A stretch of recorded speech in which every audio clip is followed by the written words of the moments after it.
Vamos a abrir la palabra del Señor y vamos a leer un versículo bien controversial para muchos, espero que para nuestra iglesia no, pero vamos a leerlo y luego vamos a empezar nuestra clase. 2 Corintios capítulo 3, verso 6. 2 Corintios 3, 6. Yo sé que muchos conocen ya este pasaje, pero lo vamos a leer. 2 Corintios 3, 6. El cual asimismo nos hizo ministros competentes de un nuevo pacto, no de la letra, sino del Espíritu, porque la letra mata, mas el Espíritu vivifica. Bien, hermanos, vamos a empezar. Y antes de ir respondiendo a la pregunta que dice ¿qué es teología?, leía ese versículo hace un momento porque 2 Corintios capítulo 3 verso 6 es uno de los versículos más citados en diferentes contextos para hablar o condenar muchas veces el estudio de la teología. Hay muchas personas que tienen un conocimiento tergiversado de lo que es el estudio de la teología. Y basados en 2 Corintios capítulo 3, verso 6, ellos afirman, muchos de estos grupos, que es prohibido estudiar, que tenemos que hacer un énfasis en lo espiritual. Tal vez incluso algunos de ustedes provengan o hayan visto esta experiencia en algunos de los trasfondos, donde se prohíbe el estudio académico, donde investigar, escudriñar es algo prohibido. No es algo lo que estoy hablando que sea novedoso. Muchos de ustedes conocen y han pasado por eso. No en todas las iglesias el estudio de las Escrituras es algo normal. No es que cada domingo todos los pastores en todas las iglesias en estos púlpitos están predicando expositivamente y están abriendo las Escrituras para darle el sentido de lo que se encuentra en las Escrituras. Eso no es lo normal. Al contrario, hay un recelo, hay un resentimiento y cierto temor en algunos círculos que tratan de meter a las personas para no estudiar la teología. Pero la teología, hermanos, en algún momento en la historia fue la reina, o se podría decir incluso el rey de todas las ciencias, cosa que en la actualidad hay un menosprecio, pero no solamente afuera, sino también dentro de muchos círculos evangélicos. Básicamente muchos piensan en la utilidad, piensan más de manera pragmática. Esto, por supuesto, solamente debe servirles a los misioneros, a los pastores, a cierto grupo de personas, pero para nosotros no es importante. Ese es el pensamiento que muchos tienen. Sí, está bien la teología, pero no para nosotros. Y con base en textos como 2 Corintios 3, 6, recortándolos de su contexto, ponen un énfasis en contra del estudio de las Escrituras.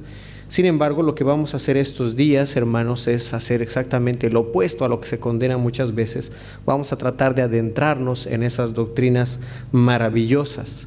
Y no se va a tratar de basarnos en experiencias espirituales. Entendiendo eso, habiendo dicho eso, hay un sentido, hermanos, en que cada uno de nosotros hacemos teología. Todos nosotros somos teólogos. Hay un librito que escribió R.C. Sproul, un pastor que ya pasó a la presencia del Señor, que titula justo así: todos somos teólogos. Y la idea de eso, hermanos, es que cada uno de nosotros, no solamente creyentes, sino también incrédulos, tienen una idea de Dios. El asunto es que hay teólogos malos, teólogos que tienen una base incorrecta y teólogos que tienen un razonamiento bíblico. Pero en definitiva, todos nosotros somos teólogos, todos tenemos una idea de Dios. Incluso los ateos tienen que tener una idea de Dios al negarlo. Y eso lo habla con claridad las Escrituras. Por ejemplo, en el libro de Romanos capítulo 1, versículos 19 al 21.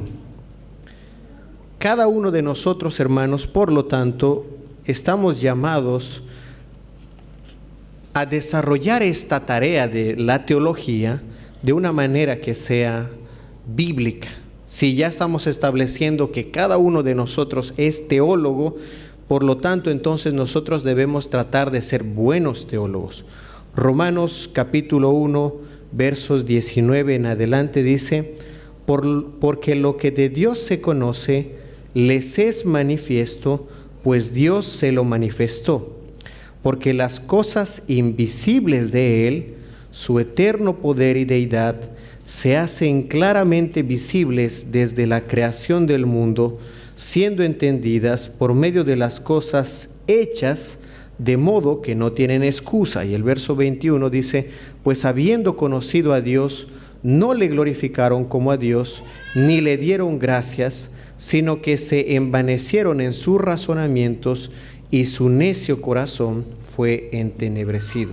En otras palabras, hermanos, todos los seres humanos tienen por la revelación general conocimiento de Dios, y ese conocimiento los lleva a reflexionar acerca de Dios.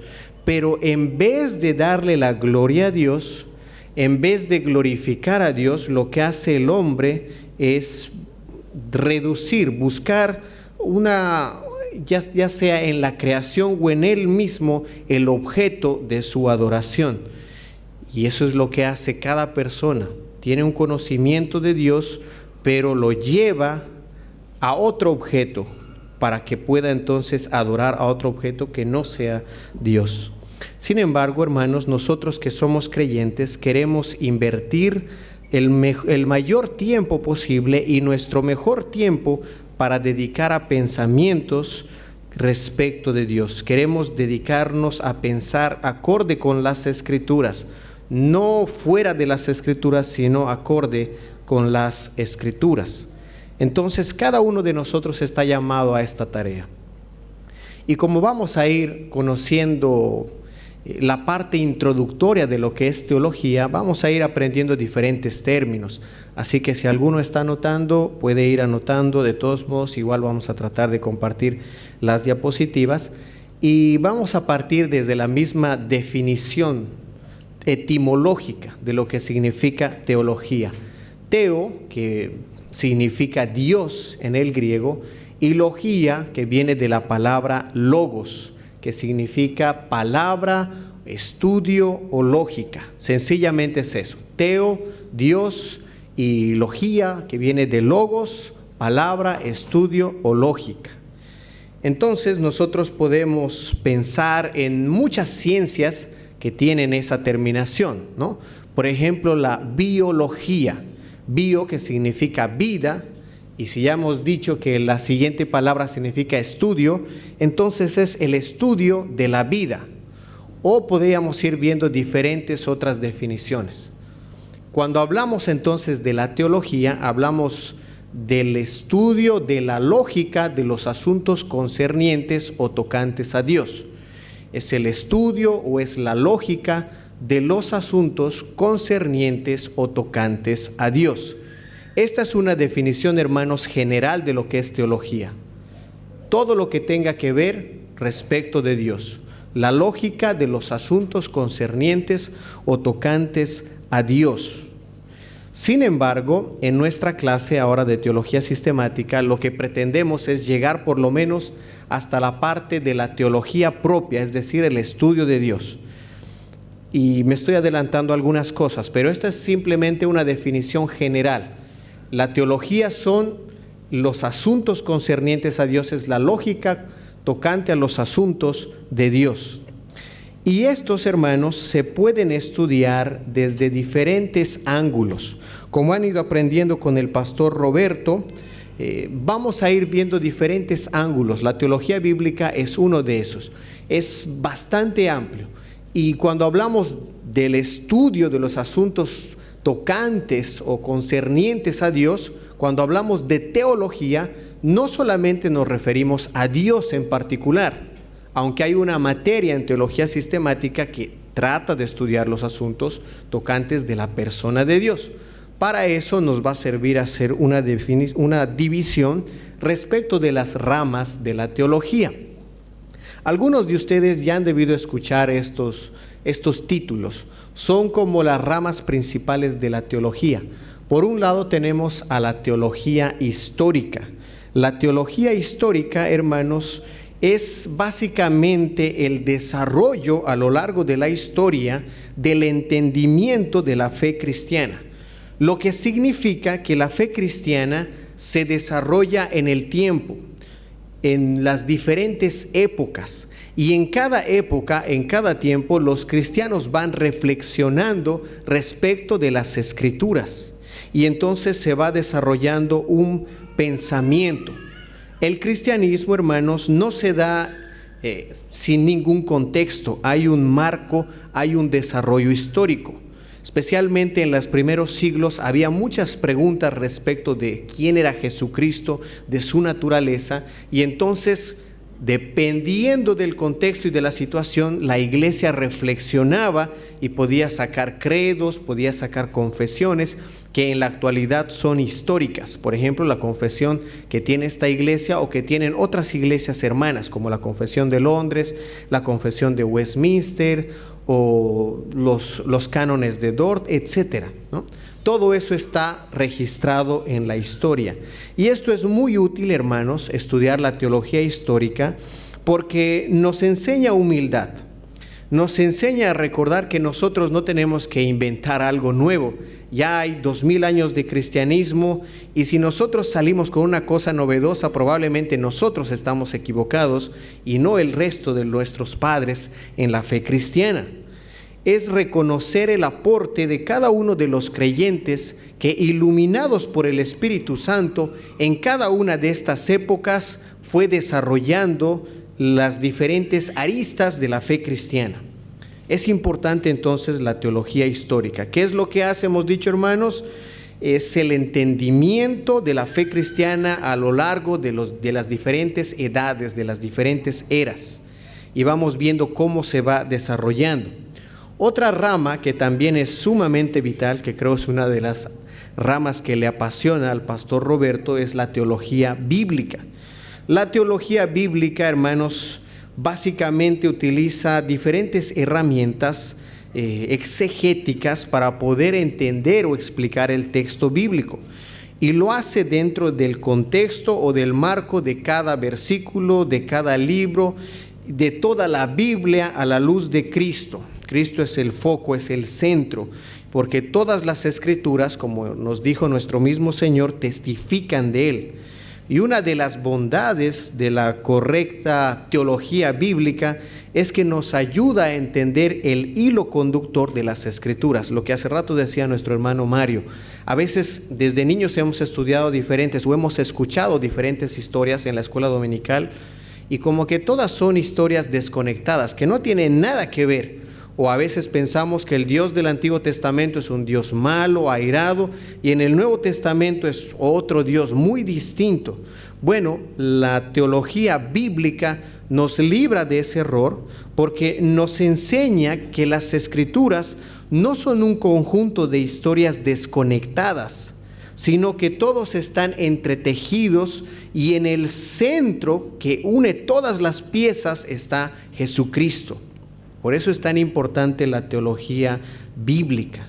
También tenemos la teología pastoral, que está ahí en la última parte, que muchas veces es conocida también como teología práctica, que trata de entender entonces cómo aplicamos lo que estamos aprendiendo, cómo podemos aplicar esto en nuestras vidas.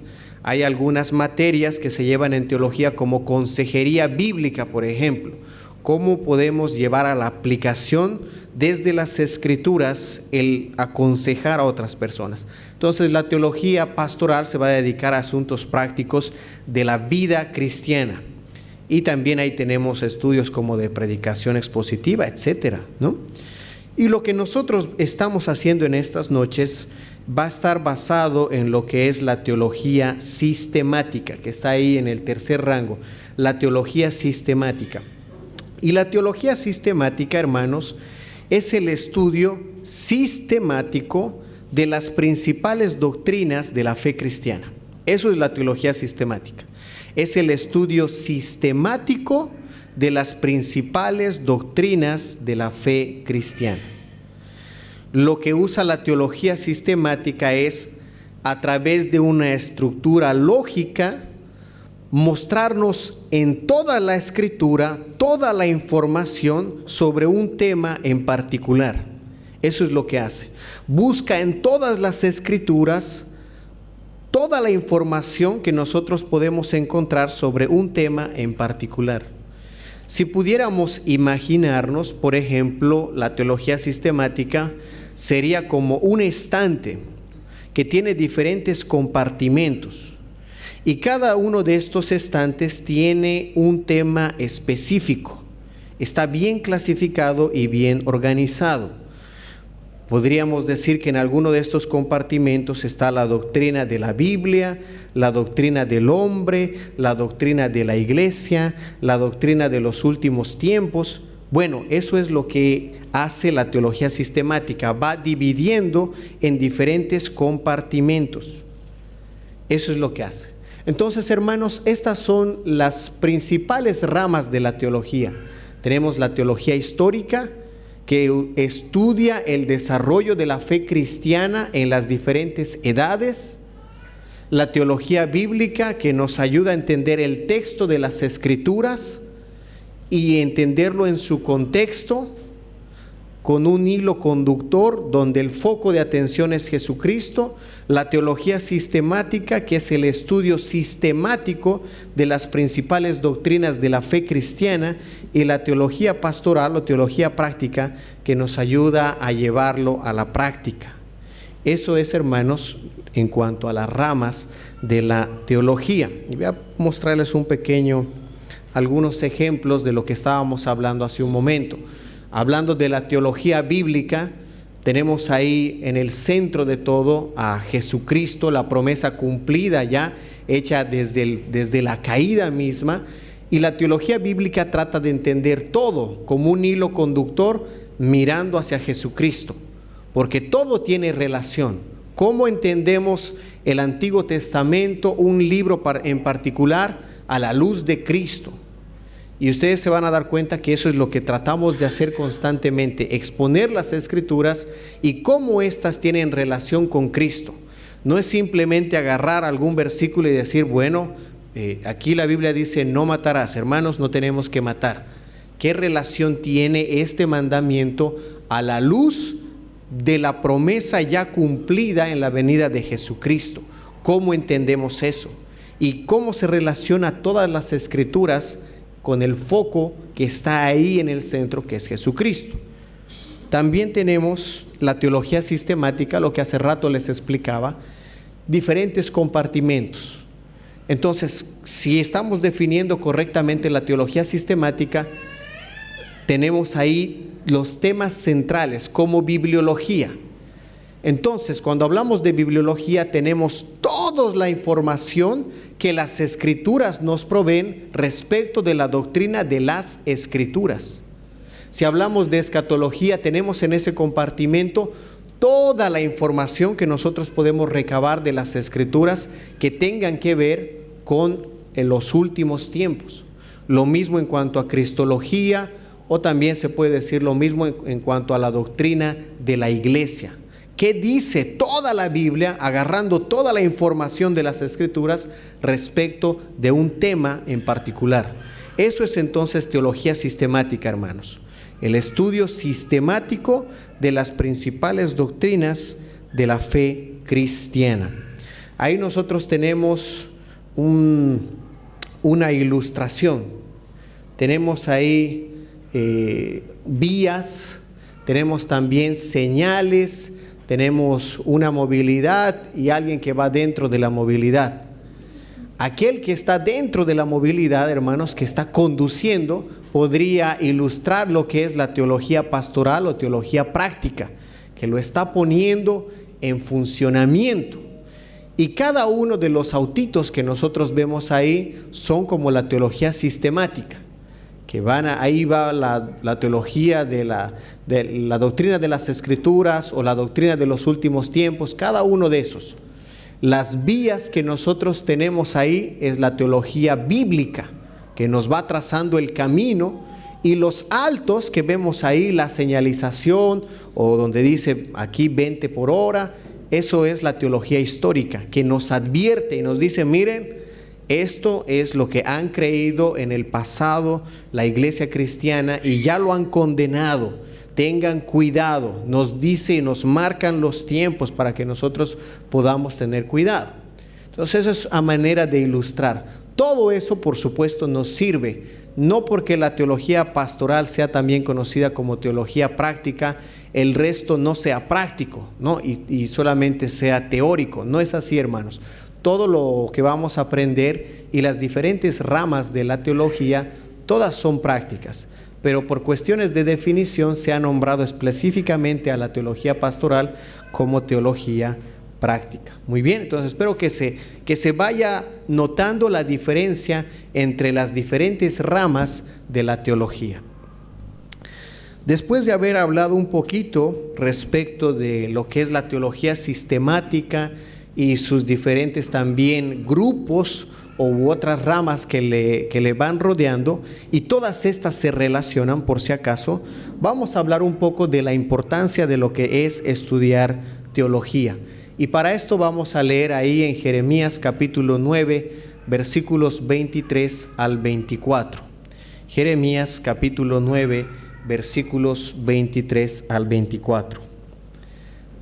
Así dice, hermanos, la palabra de Dios. Así dijo Jehová: no se alabe el sabio en su sabiduría, ni en su valentía se alabe el valiente, ni el rico se alabe en sus riquezas. Mas alábese en esto el que se hubiere de alabar, en entenderme y conocerme que yo soy Jehová, que hago misericordia, juicio y justicia en la tierra, porque estas cosas quiero, dice Jehová. Aquí, hermanos, en este versículo que hemos leído, se mencionan 3 elementos que son considerados sumamente valiosos para los hombres: la sabiduría, la valentía y las riquezas. Y el pasaje es una advertencia para que ninguno de nosotros descansemos en estas cosas que son consideradas para nosotros valiosas. Al contrario, la palabra nos muestra otro camino, un contraste con estos aspectos.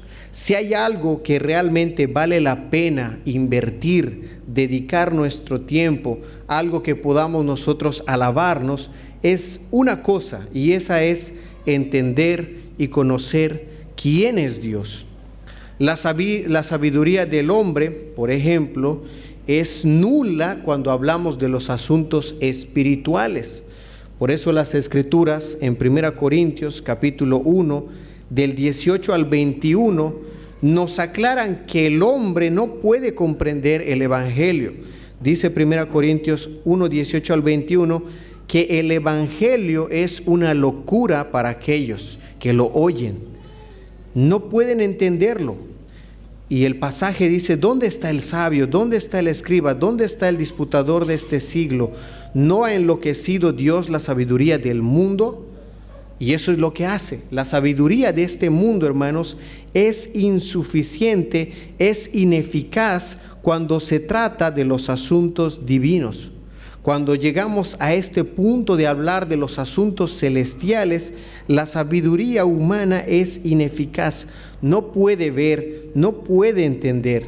La palabra de la cruz es una locura, tal como vemos ahí en ese pasaje que hemos leído en Jeremías 9. Por lo tanto, la sabiduría natural tiene su límite.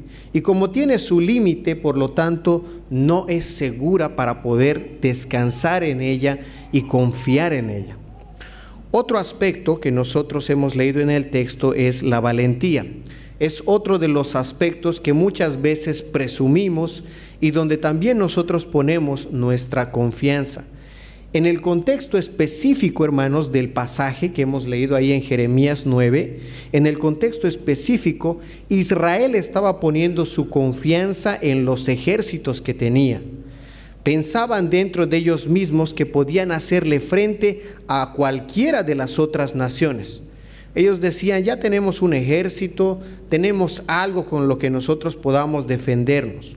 Y ese pensamiento es un error muy peligroso, porque estamos poniendo nuestra confianza en nuestra propia fuerza.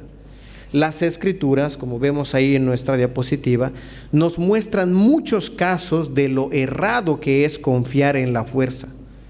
Uno de los ejemplos más clásicos, más memorables, es el de David y Goliat, donde nosotros vemos ahí un Goliat que está confiado en sus fuerzas, en sus músculos, y sin embargo, en el momento de la verdad, hermanos, como nosotros ya conocemos el resto de la historia, toda esa fortaleza física no le sirvió. Al contrario, le perjudicó, porque puso su esperanza y confianza en su poder. Por eso nos dice ahí en Jeremías que no debemos poner nuestra esperanza en la valentía, porque ésta flaquea. Otro aspecto que encontramos son las riquezas. Las riquezas son otro aspecto en el que muchas personas ponen su confianza. Quizá hay tantas menciones en las Escrituras, así como lo que hemos visto del ejemplo de donde ponen su fuerza, en las que las personas confían en lo que tienen en el bolsillo. Piensan que eso les dará la seguridad y el poder. Sin embargo, las mismas Escrituras nos enseñan que las riquezas son inciertas. El libro de Job nos enseña que el hombre puede tener en un día absolutamente todo y el mismo día puede perderlo todo. Y si ponemos nuestra confianza solamente en las cosas materiales, estamos confiando en algo que es pasajero, en algo que no es seguro. Y por supuesto, hermanos, ninguno de nosotros tendría que poner su confianza en las cosas materiales, porque al final del día estas pertenecen simplemente a este mundo, y aun cuando todos han intentado buscarla, terminan con un profundo vacío, porque el alma que Dios nos ha dado ha sido diseñada para algo mucho mayor y superior que solamente Dios puede saciar. Así que ni la sabiduría, ni la valentía, ni las riquezas son algo en que los hombres podemos atesorar con mayor valor, sino solamente el conocer quién es Jehová. Conocer quién es Jehová. Ese es el valor, hermanos, sobre todas las cosas. Algo que habían hecho en el tiempo de los israelitas era que los reyes confiaban en su valentía, en su sabiduría, en sus riquezas, y menospreciaron a Dios. Y ya sabemos qué es lo que pasó con ellos. El día que ellos necesitaban esa valentía, ellos se acobardaron. Y fue en ese mismo instante que Dios los avergonzó. Y todas sus riquezas fueron saqueadas y fueron despojadas. Por lo tanto, el único y verdadero tesoro que no perece es el conocimiento de Dios. Porque no solamente estamos atesorando para esta vida, sino incluso para la vida venidera. Lo más valioso, lo más sublime de esta vida, hermanos, es conocer y entender quién es Dios. No hay otra cosa de mayor valor. Este es un tesoro incalculable. Es lo más valioso que cada uno de nosotros pueda atesorar. Es el valor, sobre todo valor, hermanos. No existe algo que sea más maravilloso que el conocimiento de quién es Dios. Hace un momento, estamos hablando mucho del conocimiento ahora, y tenemos que entender que todo conocimiento tiene un valor. Por ejemplo, algunos conocen aquí en la iglesia sobre computadoras, sobre computación, y ese conocimiento tiene un valor para ellos. Y sin duda en este tiempo que vivimos es un valor importante. Cada conocimiento tiene un valor, pero depende del conocimiento que nosotros tengamos, este puede valer incluso mucho más. Algunos tienen un conocimiento respecto de alguna ciencia, como podría ser la física, por ejemplo, para poder inventar bombas atómicas, etcétera, o la biología para poder indagar aspectos microscópicos. Ahora que estamos viviendo en este tiempo de las pandemias, etcétera. Sin duda, todos esos conocimientos son muy valiosos. Pero dentro de todos los conocimientos y de todas las ciencias, hermanos, el conocimiento más importante y que tiene mayor valor es el conocimiento de Dios. Y aunque este es el conocimiento más valioso, es el que es más descuidado por todos los hombres. Y no solamente hablando de manera general, sino incluso en muchas iglesias hay un descuido profundo de lo que realmente es conocer a Dios. No se conoce a Dios. Y por lo tanto, como no se conoce a Dios, la gente tiene otra idea, porque recuérdense, todos somos teólogos, pero tienen una idea distinta de quién es este Dios. A.W. Tozer decía, este teólogo, cuando la iglesia disminuye el concepto de Dios, la adoración de la iglesia y sus estándares morales también disminuirán juntos. El primer paso al declive de cualquier iglesia es tomado cuando una iglesia rinde su visión alta acerca de Dios. Eso es lo más grave, hermanos. En otras palabras, si quieren saber el porqué del estado de muchas iglesias en la actualidad, solamente tienen que hacerse esta pregunta: ¿conocen nuestras iglesias a Dios? ¿Quieres entender del porqué la liviandad en las vidas de muchas personas que se llaman cristianas y sin embargo siguen siendo como el mundo? Es porque en sus vidas ellos no conocen quién es Dios. Ese es el gran problema de las iglesias en la actualidad, que no se conoce al Dios de las Escrituras, no se conoce.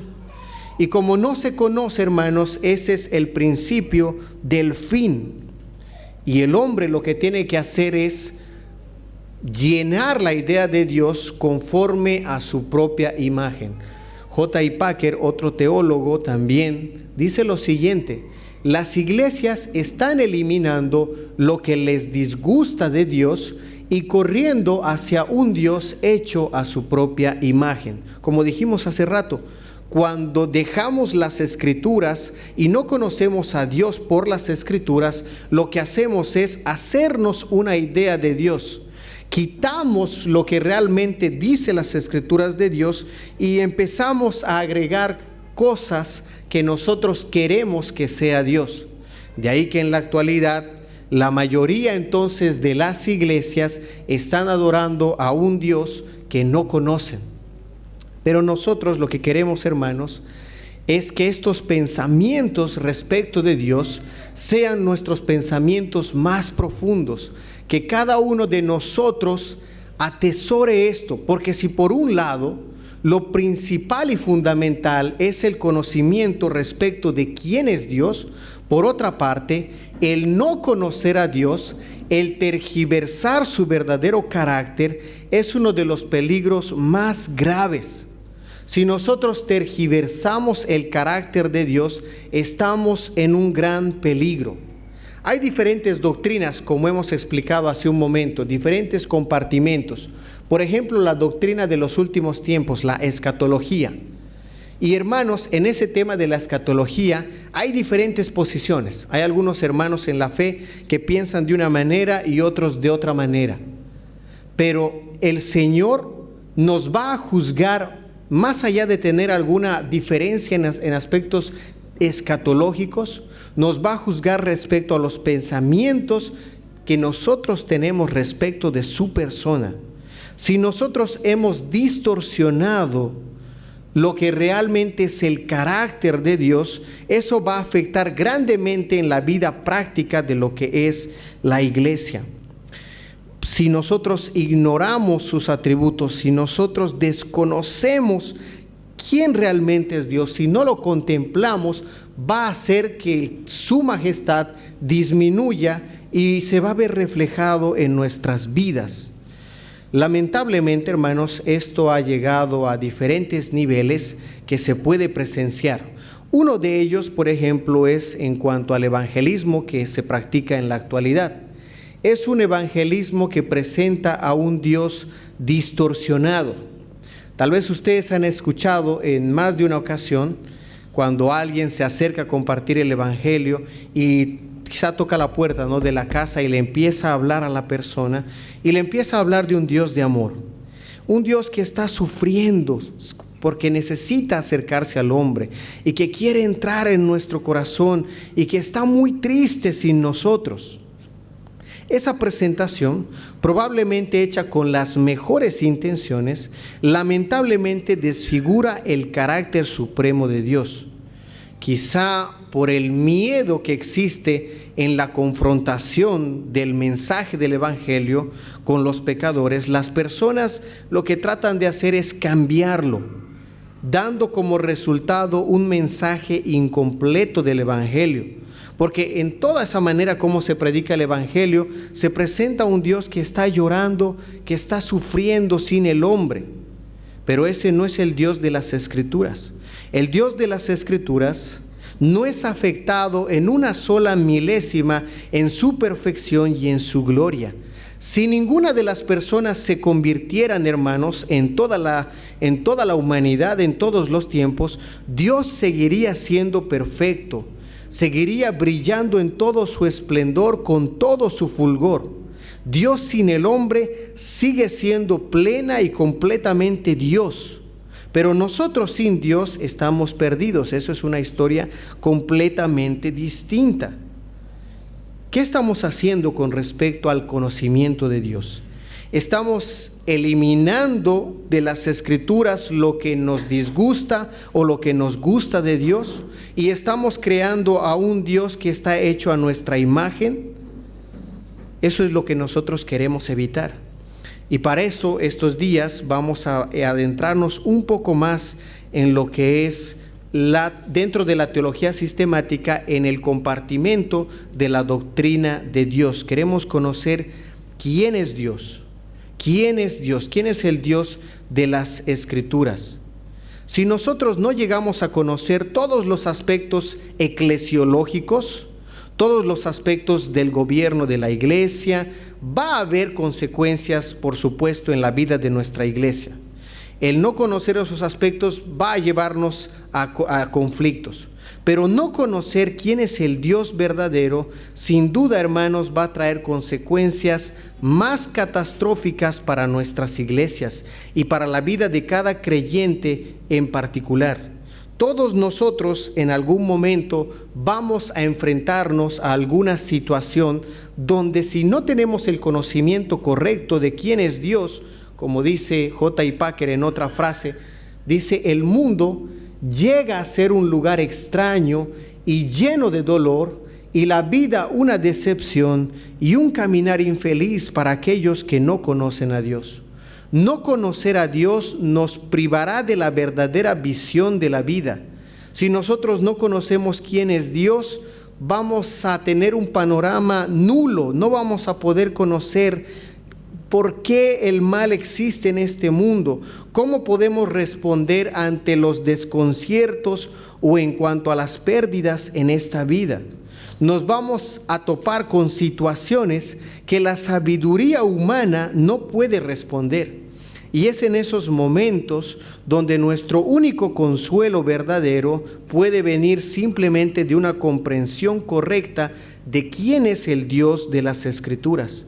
No será fácil responder a la vida si nosotros no conocemos quién es el Dios que gobierna el universo y que gobierna nuestras vidas. Y si nosotros conocemos quién es Dios, vamos a poder entender en esta vida que aunque hay incertidumbre, hay dolor, sin embargo hay un Dios que está en control de absolutamente todas las cosas. Especialmente al principio de esta pandemia, muchos aspectos salieron a relucir en nosotros. La desconfianza que hay respecto de los sistemas, etcétera. Cómo no tenemos, mejor dicho, el control de nada, ¿no? Hemos visto colapsar los sistemas de salud, etcétera, y la gente entra en un pánico total. Algo tan pequeño, pero al mismo tiempo tan letal en algunos contextos, que causa tanta controversia, etcétera. Pero cuando nosotros entendemos qué significa, por ejemplo, que Dios sea soberano, Eso nos lleva a otro entendimiento. Cuando todos ya han perdido la cabeza y están luchando para poder entender lo que está sucediendo, entender quién es Dios nos va a dar la respuesta a cada uno de los asuntos que nosotros tenemos que afrontar. Uno de los pastores que ya hemos citado hace rato, el pastor R.C. Sproul, él decía lo siguiente: no existe una molécula en el universo que ande por ahí rebelde fuera del alcance soberano de Dios. Si nosotros entendemos que es así, que no existen casualidades en Dios, sino causalidades, entonces eso le va a poder dar una explicación a las diferentes situaciones que nosotros enfrentemos en nuestras vidas. Si entendemos, hermanos, quién es Dios, su carácter, cómo Él guía y dirige cada una de las circunstancias, realmente nosotros podremos descansar en Él, como lo hizo muchas veces el salmista. Aunque podía estar experimentando persecución, él podía descansar tranquilo, recordando quién es su Dios. Y si hay alguna situación que tú mismo has pasado, donde has caído en un pánico que te ha inmovilizado, el anhelo más grande en mi corazón es que a la luz de conocer quién es este Dios que vamos a empezar a ver, podamos descansar en Él. Y a medida que le conozcamos, mucho más le vamos a amar, cada vez más. Es lo opuesto, cuando no lo conocemos, estamos sirviendo, alabando, haciendo muchas cosas para un Dios que no conocemos. Pero las Escrituras nos llaman nuevamente la atención a nosotros para descansar en este conocimiento de quién es Dios. Entonces, hermanos, en esta primera sesión, ¿qué es lo que hemos visto? Hemos visto aspectos introductorios de la teología en sí, hemos visto las diferentes ramas de la teología y luego hemos hablado de la importancia de la teología, porque es importante estudiar la teología. Y en resumen podemos decir, es importante porque de esto dependen nuestras vidas, hermanos. Este es el conocimiento más importante, fundamental, que toda persona requiere y necesita. Y si no estamos adecuándolo a lo que dicen las Escrituras, nuestro conocimiento es un conocimiento incorrecto y por lo tanto somos teólogos malos, pero seguimos siendo teólogos. Mi invitación a cada uno de ustedes es que podamos ser teólogos correctos. Y como hemos leído en un inicio, eso que hemos leído tiene un contexto específico, así que nadie tenga miedo de estudiar las Escrituras correctamente, de poder discernir en ellas y pasar horas y horas y horas, porque la misma Biblia nos dice que ese es el conocimiento más valioso. Así que cuando haya alguien que te dice que la letra mata y tienes que simplemente buscar experiencias espirituales, tú le puedes citar Jeremías 9, 23 y 24 y decirle, pero aquí dice la Biblia que el conocimiento de Dios es el conocimiento que vale la pena tener, y para eso hay que estudiarlo, conocerlo y saber realmente quién es Él.